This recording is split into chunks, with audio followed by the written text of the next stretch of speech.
Culture shapes almost every moment in education, yet we rarely notice how it's doing so. It shapes how difference is interpreted, how belonging is negotiated, and how expectations are formed. Yet, in education, culture is often reduced to simplified explanations or treated as something that sits beneath the surface, separate from everyday practice. The familiar cultural iceberg is often used to show that culture runs deeper than what is visible. This is a useful starting point, but it can also be misleading because it treats culture as fixed. By freezing culture in place, the iceberg metaphor conceals the layered, overlapping and relational nature of culture.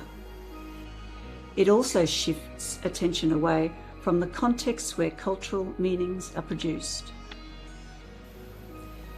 This matters.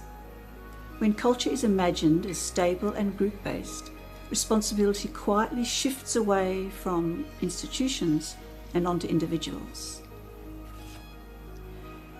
Cultural difference becomes something people bring with them, rather than something continually shaped through shared environments and conditions.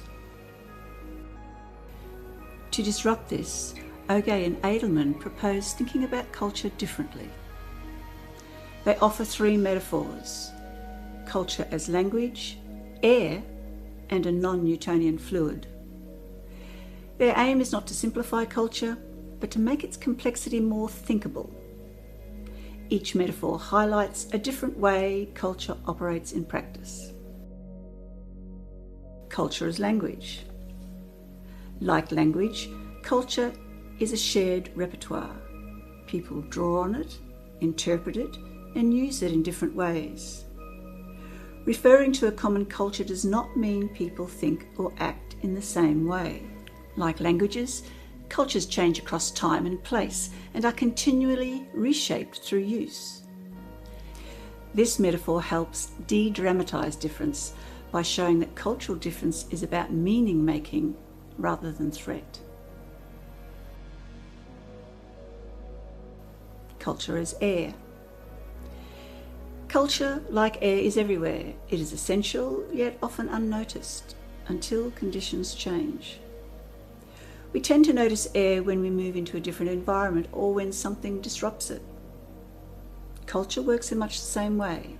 It becomes visible when routines shift or expectations are disrupted. Culture as a non-Newtonian fluid. Much of the time, culture remains fluid or unnoticed. Under pressure, particularly in moments of comparison, contact or perceived threat, culture can suddenly harden. Group boundaries become more salient and meanings tighten. Taken together, these metaphors offer us a different way of thinking about culture. They help us take culture seriously without treating it as fixed or sacred. They also help explain why culture is sometimes unnoticed, sometimes visible, and sometimes hardened.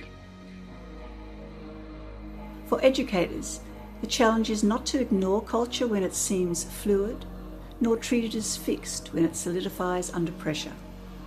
Instead, the task is to recognise these shifts and consider their consequences. Sitting with that complexity rather than rushing to easy explanations is difficult, but necessary.